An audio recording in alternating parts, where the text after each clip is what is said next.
नमस्कार and welcome to Bharat affairs. Bharat UNSC के reforms को लेकर एक लंबे टाइम से डिमांड करता आ रहा है और एक बार फिर से यूएनएससी के रिफॉर्म्स को लेकर भारत की तरफ से यूएन के परमानेंट रिप्रेजेंटेटिव पी हरीश जी की तरफ से यहाँ पर साफ साफ यूएनएससी के रिफॉर्म्स को लेकर जो 2 टियर यहाँ पर सॉल्यूशन की बात की जा रही थी, इसे यहाँ पर रिजेक्ट कर दिया गया है। इस 2 टियर रिफॉर्म्स को यूनाइटिंग फॉर कंसेंसस ग्रुप, जिसे पाकिस्तान, इटली, टर्की जैसा जो देश है वो लीड करता है, इनकी तरफ से दी गई थी। इसको लेकर साफ साफ ये कहा गया है कि हम लोग इस रिफॉर्म्स को रिजेक्ट करते हैं और G4 कंट्रीज की तरफ से, जिसमें भारत समेत जर्मनी, जापान और ब्राजील, ये 4 देश हैं, इनकी तरफ से एक प्रपोजल दिया गया है जिसको लेकर ये कहा जा रहा है कि एक बीच का रास्ता है जिसके जरिए भारत को यहाँ पर वीटो पावर मिल सकता है, क्योंकि भारत की तरफ से साफ साफ ये कहा गया है कि no veto no real reform. इसके अलावा भी काफी कुछ बातें यहाँ पर की गई है और इसी को लेकर हम लोग इस वीडियो में डिटेल से बात करने वाले, लेकिन बात करते शुरुआत से। एक्चुअली हुआ ये है कि 14 अप्रैल कल के दिन में भारत के permanent representative to the UN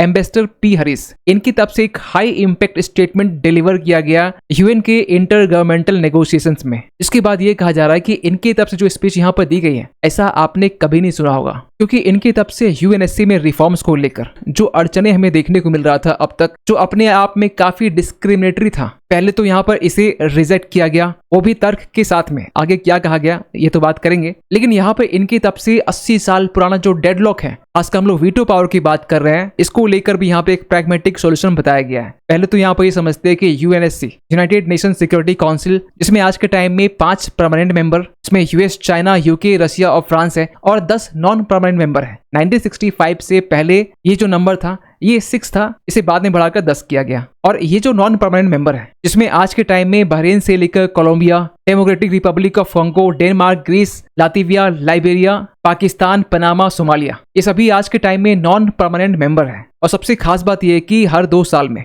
जो नॉन परमानेंट मेंबर है ये इलेक्ट की जाते हैं। लेकिन सबसे बड़ी प्रॉब्लम यहाँ पर यह है कि ये जो यूएनएससी है, जिसे 1945 के टाइम में क्रिएट किया गया था वर्ल्ड वॉर 2 के बाद में, और तब से लेकर अब तक यूएनएससी में कोई खास रिफॉर्म्स नहीं हुआ है, खासकर परमानेंट मेंबर्स को लेकर, वीटो पावर को लेकर, और यूएनएससी में खासकर रिप्रेजेंटेशनल इम्बैलेंस देखने को मिलता है, जिसमें भारत आज के टाइम में डिजर्व करता है यूएनएससी के परमानेंट मेंबर बनने का। लेकिन भारत से लेकर जो अफ्रीकन कंट्रीज हैं, लैटिन अमेरिकन कंट्रीज हैं, इनका कोई भी यहाँ पर परमानेंट सीट में मेंबरशिप्स नहीं है। तो इसी को लेकर यहाँ पर यह कहा जा रहा है कि एक लेजिटिमेसी क्राइसिस देखने को मिल रहा है यूएनएससी में। खैर, यहाँ पर एम्बेसडर पी हरीश जी की तरफ से पहले तो यहाँ पर 2 टियर परमानेंट मेंबरशिप जो है, इसे यहाँ पर रिजेक्ट किया गया, जिससे 1995 के टाइम में यूनाइटिंग फॉर कंसेंसस, इसमें इटली, स्पेन से लेकर जो पाकिस्तान है, अर्जेंटीना, मेक्सिको से लेकर जो साउथ कोरिया है, कनाडा और टर्की, ये तमाम देश इसमें शामिल है जो G4 के अगेंस्ट में बात करते हैं। G4 जिसमें भारत है, 1992 के टाइम में इसे बनाया गया था ताकि भारत समेत ब्राजील, जर्मनी, जापान, इनको भी यूएनएससी का परमानेंट मेंबरशिप मिल सके। लेकिन इन 4 देशों के अगेंस्ट में, या हम ये कहें G4 के अगेंस्ट में, यूनाइटिंग फॉर कंसेंसस, जिसे आज के टाइम में पाकिस्तान, टर्की जैसा जो देश है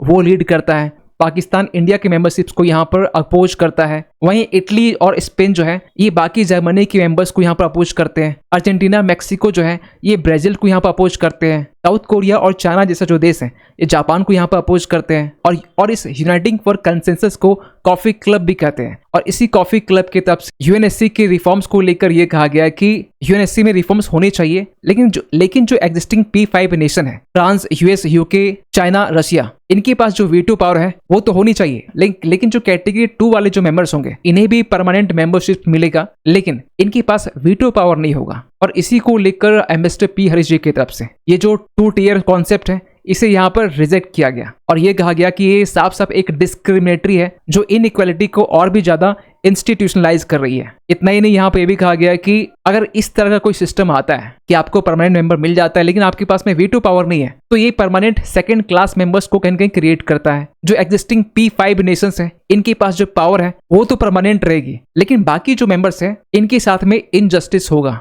इतना ही नहीं, यहाँ पे इन्होंने ये भी कहा कि 1965 के टाइम में जब 6 मेंबर से बढ़ाकर 10 किया गया, मींस टोटल यहाँ पर 10 नॉन परमानेंट मेंबर किया गया, तो उस टाइम भी जो परमानेंट मेंबर है इसे यहाँ पर टच नहीं किया गया। और अगर इस तरह चीजें आगे और रिपीट होती हैं तो 2 टियर का जो कॉन्सेप्ट है इसको लेकर कोई भी सहमति यहाँ पर नहीं बन सकती है। लेकिन इसके बाद एम्बेसडर पी हरीश जी की तरफ से एक कॉम्प्रोमाइज फार्मूला दिया गया जिसे G4 का प्रपोजल माना जा रहा है, जिसमें पहले तो ये कहा गया कि जो नए परमानेंट मेंबर्स हैं इन्हें वीटो पावर देना इसी को लेकर सबसे बड़ा कंसर्न है ना। तो ऐसा करते हैं कि 15 साल तक जो नए मेंबर्स होंगे परमानेंट वाले इन्हें वीटो मत दीजिए, लेकिन 15 साल के बाद में इस डिसीजन को यहाँ पर रिव्यू किया जाएगा, क्योंकि चाइना जैसे देश को यहाँ पर कंसर्न ये है कि अगर भारत को वीटो पावर मिल जाता है तो भारत इसे चाइना के अगेंस्ट में यूज करेगा, पाकिस्तान के अगेंस्ट में यूज करेगा। तो इसी को लेकर यहाँ पर भारत ने साफ साफ कह दिया कि आप 15 साल के लिए हमें वीटो पावर मत दीजिए, हम लोग अपने वीटो पावर को यहाँ पर होल्ड करेंगे नेक्स्ट 15 साल के लिए, और 15 साल के बाद में हम लोग फिर वीटो पावर का यूज कर सकते हैं। अब इसको लेकर भी काफी एनालिस्ट ये कह रहे हैं कि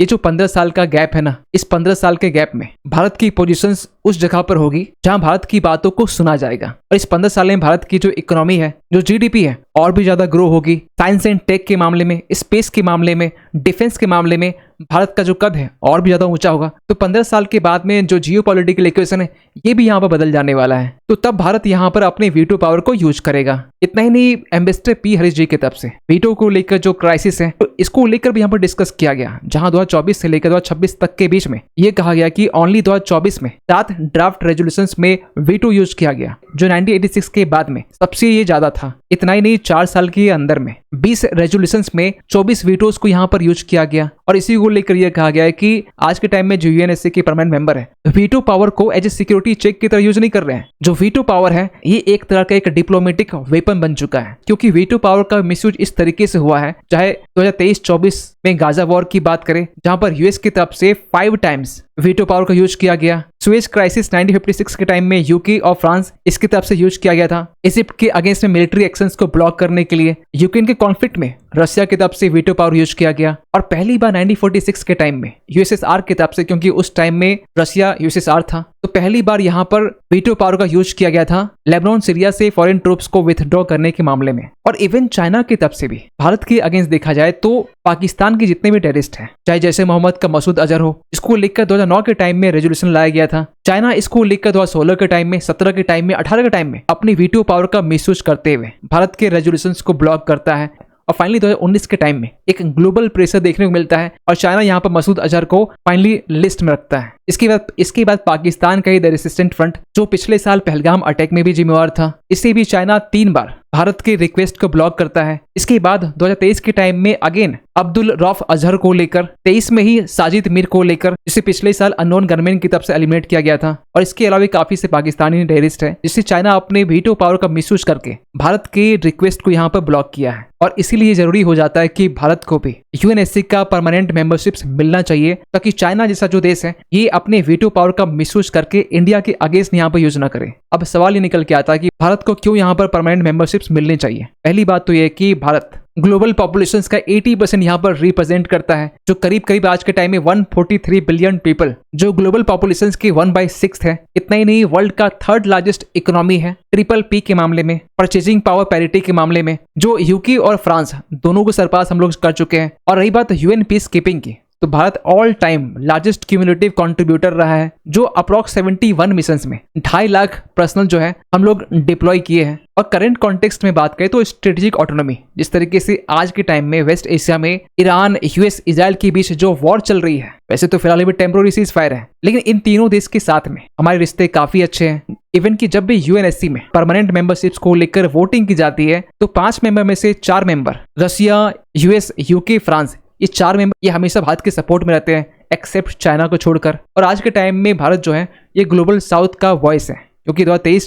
अगर आपको याद हो 2023-24 में भारत ने बहुत बड़ा स्टेप्स लिया था, खासकर अफ्रीकन यूनियन को G20 में शामिल करके। इवन कि अफ्रीका की तरफ से भी यूएनएससी में रिफॉर्म्स को लेकर इजुलविनी कंसेंसस इसे लाया गया था, जिसको लेकर भारत के विदेश मंत्री डॉक्टर एच जयशंकर इन्होंने भी यहाँ पर समर्थन दिखाया था और ये कहा था कि it is a matter of continuing regret for us that the voice of America is not given its proper due in this most pivotal institutions. I support for the common African position as stated in the Ezulwini consensus. और इस Ezulwini consensus में African nations की यहाँ पर ये demand है कि हमें एटलीस्ट 2 परमानेंट सीट तो मिलनी चाहिए, 5 नॉन परमानेंट जो सीट्स है ये भी मिलनी चाहिए, फुल वीटो राइट्स भी मिलनी चाहिए। खैर, आप क्या सोचते हैं इस अपडेट को लेकर कमेंट कीजिएगा। मिलते किसी अगले वीडियो में, तब तक के लिए थैंक यू सो मच।